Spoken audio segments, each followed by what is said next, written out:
வணக்கங்க.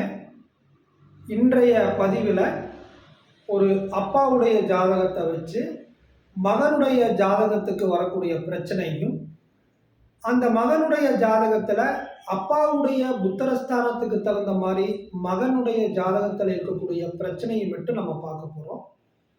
நம்மளுடைய சூலு ஜிகே அஸ்ட்ரோவில் வகுப்புகளில் நம்ம நிறையா முறை சொல்லியிருக்கோம். மாதாந்திர வகுப்பு, அதே மாதிரி நாடி ஜோதிடங்கள், உயர்நிலை வகுப்புகளில், பராசரரில், எல்லா இடங்கள்லையுமே என்ன சொல்கிறோம், ஒரு தனி மனிதனுக்கு ஜாதகம் பார்க்குறது ஓகே, இருந்தாலும் அவருடைய மனைவி அல்லது குழந்தைகள், அப்பா அம்மா, தாத்தா பாட்டி இவங்க ஜாதகங்கள் இருந்தால் கூட வச்சு ஆய்வு பண்ணுங்க. இன்னும் அவங்களுக்கு நடக்கக்கூடிய நல்ல பலன்கள் அல்லது தீமையான பலன்களை இன்னும் நம்ம முன்கூட்டியே அனுமானிக்க முடியும் அப்படின்னு நம்ம நிறைய முறை சொல்லியிருக்கோம். அதனுடைய உதாரண ஜாதகம் தான் இந்த ஆரோஸ்கோப்பு. இந்த ஃபர்ஸ்ட் ஆரோஸ்கோப் பார்த்தீங்கன்னா அவங்க அப்பாவுடைய ஜாதகம். இது இரண்டாவது இங்கே இருக்கிறது மகனுடைய ஜாதகம். இவருக்கு இன்னும் கல்யாணம் ஆகலை, மகனுக்கு இன்னும் கல்யாணம் ஆகலை. இவங்க ரெண்டு பேருமே சென்னையில் ஒரு நல்ல பெரிய போஸ்டிங்கில் இருக்கிறாங்க. இவர் சுயமாக சென்னையில் மெடிக்கல் ரிலேட்டடாக இருக்கார். அவர் சென்னையில் வேற ஒரு பிஸ்னஸில் நல்லா டெவலப்டு இருக்கு. அப்போ அப்பா கடகலக்கணம். அந்த கடகலக்கணத்துக்கு குரு, சனி, சந்திரனுடைய தொடர்பு இருக்கு. குருவுக்கு சுக்கிரன், புதன், சூரியன், ராகுனுடைய தொடர்புகள் இருக்கு. அப்போ நம்மளுடைய சிஸ்டத்தில் சூலு ஜிகே சிஸ்டத்தில் ஜீவக்கோளோட தொடர்பு, லக்னத்தோட தொடர்பை நம்ம இம்பார்ட்டண்டாக பார்ப்போம். அப்போ இந்த லக்னத்துக்கு பார்த்தீங்கன்னா குரு 9வது வீட்டில், காலபுருஷனுக்கு 12வது வீட்டிலேருந்து தொடர்பு கொள்கிறாரு. அப்போ இந்த ஜாதகர் பார்த்தீங்கன்னா குரு தொடர்பு கொள்றதுனால ரொம்ப பாரம்பரியத்துடன் குணத்துடன் இருக்காரு. அவங்க பாரம்பரியத்தில் இருக்கக்கூடிய வழிபாடு, அந்த கலாச்சாரங்கள், அந்த கோயில், சிஸ்டமேட்டிக்காக அவர் ஒர்க் பண்ணுற இடத்துல அந்த டைமை கீப்பப் பண்ணுறது, இது எல்லாமே அவர்கிட்ட நிறைய இருக்குது. குரு சுக்கிரனையும், புதனையும், சூரியனையும், ராகுவையும் தொடர்பு கொள்ளுது.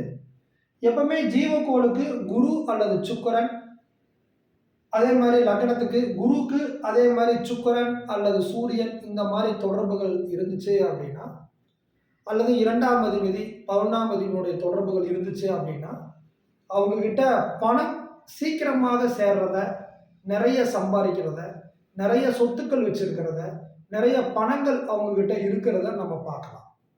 ஆனால் அவங்களுக்கு 2வது, 3வது, 4வது கிரக தொடர்புகளில் சனியினுடைய பார்வை, கேதோட சேர்க்கைகள் மட்டும் வராமல் இருக்கிறது நல்லது. வராமல் இருந்துச்சு அப்படின்னா அவங்களுக்கு பணம் சேருவது உறுதி அப்படின்னு நம்ம சொல்லலாம். அப்போ இவருக்கு காலபுருஷனுடைய 12 இருக்கக்கூடிய ஜீவக்கோள், காலபுருஷனுடைய 6 இருக்கக்கூடிய சுக்கிரன், புதன், அப்புறம் சூரியனை தொடர்பு கொள்றதுனால இவர் ஒரு சிறந்த மருத்துவராக இருக்கிறாரு. குரு சுக்கிரனை தொடர்பு கொள்றதுனால வாகன பிரியர், விலை உயர்ந்த வாகனங்கள் எல்லா வாகனத்திலையும் வாங்கி ஓட்டி பார்த்துருவாரு. ஒரு 2 இயர்ஸ் 3 இயர்ஸ் வச்சுட்டு வாகனத்தை மாற்றிடுவார். அவ்வளோ டீசெண்டாக இருப்பார், அவ்வளோ அழகாக இருப்பார். அவருடைய ட்ரெஸ் சென்ஸு, ஃபேஸில் இருக்கக்கூடிய தேஜஸ்ஸு, அவ்வளவு சர்வீஸ் மைண்டாகவும் இவர் இருப்பார். லக்னத்துக்கு சனியோட தொடர்பு வர்றதுனால நம்ம ஒரு அழகான பர்சன். இப்போ இவருக்கு பார்த்தீங்கன்னா கடக லக்னத்துக்கு 5வது வீடு அப்படிங்கிறது குழந்தைகளை பற்றி சொல்லக்கூடிய இடம். இப்போ இந்த 5வது வீடு காலபுருஷனுக்கு அது 8வது. அப்போ 5 8வது பாவமாக இருக்கிறதுனால கடக லக்னத்தில் பிறந்தவங்க குழந்தை விஷயத்தில் ரொம்ப ரொம்ப கவனமாக இருக்கணுங்கிறது நம்ம சிஸ்டம். அப்போ அவங்களுக்கு பார்த்தீங்கன்னா குழந்தை சில பேர்த்துக்கு கிடைக்காது. சில பேர்த்துக்கு டெஸ்ட் டியூப் பேபி ஐவிஎஃப் மூலிமா குழந்தை கிடைக்கும். சில பேர்த்துக்கு குழந்தை பிறந்து ஏதாவது ஹெல்த் இஷ்யூஸ் இருக்கும். அல்லது சில பேர்த்துக்கு குழந்தையினுடைய திருமணத்தினால, காதல் திருமணம் அல்லது திருமணத்தில் ஏற்படக்கூடிய பிரச்சனையினால ரொம்ப மனவேதனை அடைய செய்யும். இது ஒரு அடிப்படையான விதி. மற்ற கிரகங்களுடைய காம்பினேஷனும் சேரும் பொழுது இவங்க அதிகமாக பாதிப்படைகிறத நம்ம பார்க்கலாம். அப்போ இந்த கடக லக்னத்துக்கு 5 கூடிய செவ்வாய், 5ஆம் பாவம் 8ஆம் பாவத்துடன் சம்பந்தப்படுது. 5 கூடிய செவ்வாய்க்கு சனியோட பார்வை இருக்கு. அப்போ சனி மகரத்திலிருந்து இங்கே 10வது பார்வையை பார்க்குறாரு. அப்போ செவ்வாய்க்கு சனியோட பார்வை இருக்கிறதுனால இந்த புத்திரஸ்தானம் மீண்டும் பலகீனம் அடையுது. ஆல்ரெடி இங்க ஒரு 25% பலவீனமா இருக்கு. இந்த பார்வை 5ஆம் அதிபதி பேசுனதுனால கூட ஒரு 25% சேர்ந்து 50% இங்க பிரச்சனை தர்றதுக்கு காத்துக்கிட்டு இருக்குதுன்னு நம்ம சொல்லலாம். இதுக்கு அடுத்தது புத்தன காரகனும் சூரியனும் ரொம்ப நல்ல கிரக சேர்க்கையோட இருக்கணும். இப்போ இவர் ஜாதகத்துல பார்த்தீங்கன்னா சூரியனுக்கு வந்து இந்த மாதிரி கிரக தொடர்பு இருக்கிறவங்களுக்கு சூரியனுக்கு வந்து சனியினுடைய பார்வை அல்லது கேதுவோட சேர்க்கை இருக்கவே கூடாது. இங்க பார்த்தீங்கன்னா சூரியன் கேது சேர்ந்திருக்கும். அப்ப நம்ம என்ன சொல்லலாம்? 5வது வீடு 8ஆம் பாவத்துடன் சம்பந்தப்பட்டது.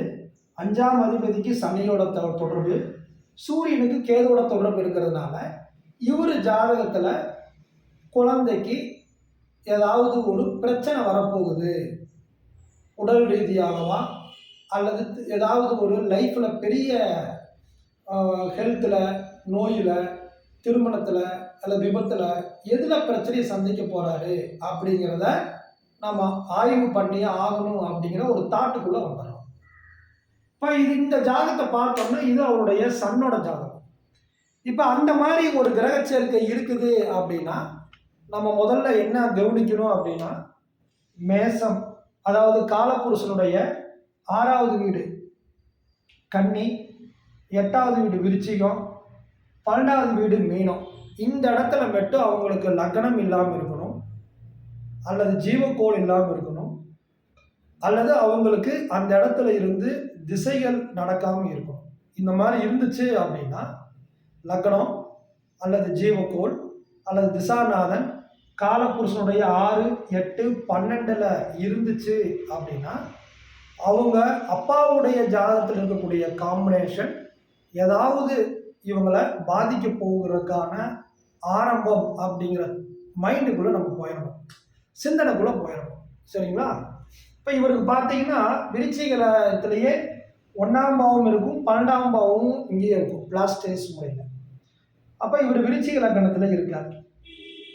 அப்போ இவருக்கு ஏதோ ஒரு பிரச்சனை இருக்குதான்னு நம்ம செக் பண்ண போகிறோம். இந்த லக்னத்துக்கு ஃபஸ்ட்டு புதனுடைய தொடர்பு. இந்த புதன் பார்த்தீங்கன்னா 8, 10 உடையவர். இப்போ விருச்சிக லக்னத்துக்கு நீங்கள் 11ன்னு யோசிப்பீங்க. பிளாஸ்டேஸ் மெத்தேடில் 10ஆம் பாவம் கண்ணியில் விழுகும். அப்போ 8, 10 உடையவர். அப்போ லக்னத்துக்கு 8ஆம் அதிபதியான புதனுடன் தொடர்பு வருது. அப்போ 8ஆம் அதிபதி லக்னத்துக்கு 8ஆம் அதிபதி அல்லது 8ஆம் பாவம் நின்ற நட்சத்திரத்தினுடைய அதிபதி லக்னத்துடன் தொடர்பு இருந்துச்சு அப்படின்னா இந்த மாதிரி அப்பாவுடைய ஜாதகங்கள் குழந்தை ஸ்தானங்கள் சரியில்லாத ஜாதகத்துக்கு இருந்துச்சு அப்படின்னா அந்த ஜாதகர் உடல் ரீதியாக பாதிக்கப்பட போறாரு அப்படின்னு நாம் ஒரு முடிவுக்கு வந்துடலாம். இப்போ இவருக்கு பார்த்தீங்கன்னா குரு ராகு சேர்க்கை. இங்கேயும் இவர் தொழிலில் யாருக்கெல்லாம் குரு ராகு சேர்க்கை இருக்கோ அவங்க எந்த அளவுக்கு புகழடைகிறார்களோ அந்த அளவுக்கு உடலும் பாதிக்கும், அவங்களுடைய குழந்தைகளுடைய லைஃப்பையும் கை வைக்கும். இது நம்ம நிறையா உதாரண ஜாதகங்களில் பார்த்துருக்கோம். இப்போ இவருக்கு பார்த்தீங்கன்னா புதன் சூரியன் திசை 2023 இவருக்கு சூரியன் திசை ஸ்டார்ட் ஆச்சு. இப்போ பாருங்க, லக்னத்துக்கு 12வது வீட்டில் சூரியன் இருக்கு, 12th ஹவுஸில் சூரியன் அப்படிங்கிற ஒரு பிளானட் இருக்கு. இந்த சூரியனுடைய நட்சத்திரம் எது? கார்த்திகை, உத்தரம், உத்திராடம். அப்போ 6வது பாவம் என்ற நட்சத்திரம் வந்து கார்த்திகை.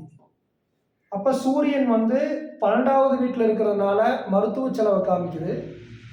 லக்னத்துக்கு 8ஆம் அதிபதி தொடர்பு இருக்கிறதுனால இவர் மருத்துவ ரீதியான உடல் பிரச்சனையை சந்திக்க போறாருன்னு காமிக்குது. சூரியன் 12 இருக்கிறது மருத்துவத்தை காமிக்குது. அவர் 6ஆம் பாவம் என்ற நட்சத்திரத்தினுடைய கிரகமாக இருக்கிறதுனால அதனுடைய திசைகள் வரும் பொழுது, அதனுடைய புத்திகள் வரும் பொழுது கட்டாயம் பாதிக்கப்பட போறாருன்னு காமிக்குது.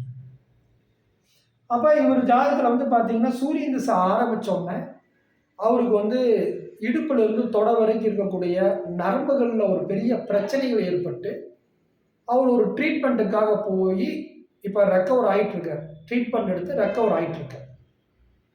இப்போ இன்னொரு விஷயம் பாருங்க, இங்கே லக்னம் வந்து தனுசு விருச்சிக லக்னம் 27 டிகிரி இருக்கு. இங்கே சனி வந்து மீன ராசியில் 6 டிகிரி இருக்கு. இந்த சனி என்ன பண்ணுவார்னா தனுசு ராசியில் 6 டிகிரியை 10ஆம் பார்வையை பார்ப்பார். அப்ப இந்த லக்னத்துக்கு புதனோட தொடர்பு, சனியினுடைய 10வது பார்வை, இந்த 2மே இங்க வந்துருது. அப்ப அவங்க அப்பாவுடைய ஜாதகத்துல பார்த்தீங்கன்னா, நம்ம பார்த்திருப்போம் 5ஆம் அதிபதி செவ்வாய்க்கு சனியோட பார்வை வர்றது, அவங்க அப்பாவுடைய குழந்தைக்கு, அப்பாவுடைய ஜீன்ல அவரு அவரு வந்து இந்த குழந்தை பிறப்புக்காக தன்னுடைய குழந்தைக்கு அவருடைய கர்மாவின 5ஆம் அதிபதிக்கு சனியோட பார்வை இருக்கிறதுனால 5ஆம் பாவங்கிறது குழந்தை. அப்ப குழந்தைன்னா லக்னம். அவருடைய பையன லக்னம். அந்த லக்னத்துக்கு இங்க சனியோட பார்வை வருது. இதுதான் இங்க இருக்கக்கூடிய ஹைலைட். அப்ப 8ஆம் அதிபதி சேர்க்கையும் அங்க வருது. அப்ப புதன் அங்க வராரு. காலபுருஷனுடைய 8லயே லக்னம் விழுந்துருது.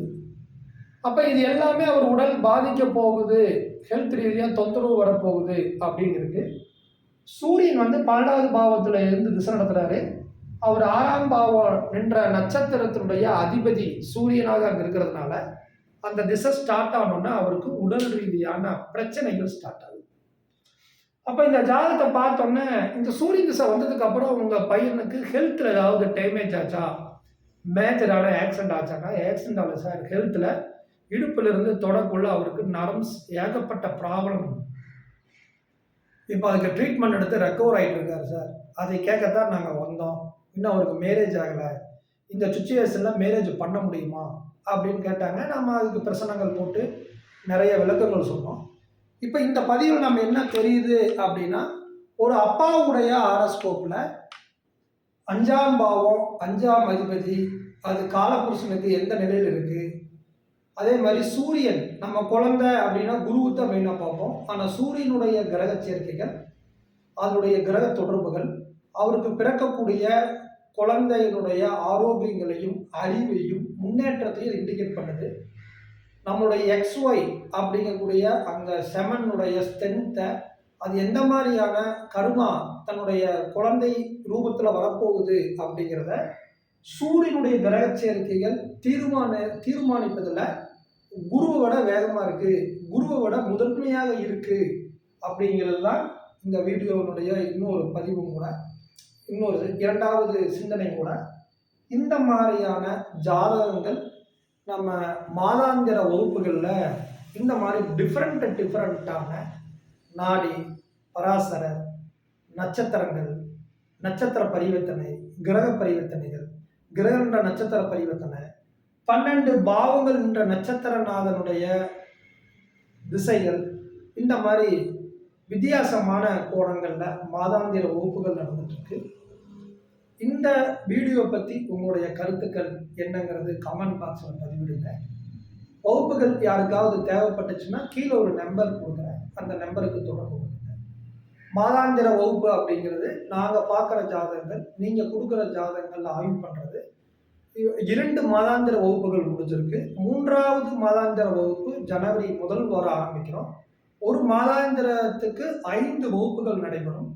விருப்பம் இருக்கிறவங்க கலந்துக்கணும்.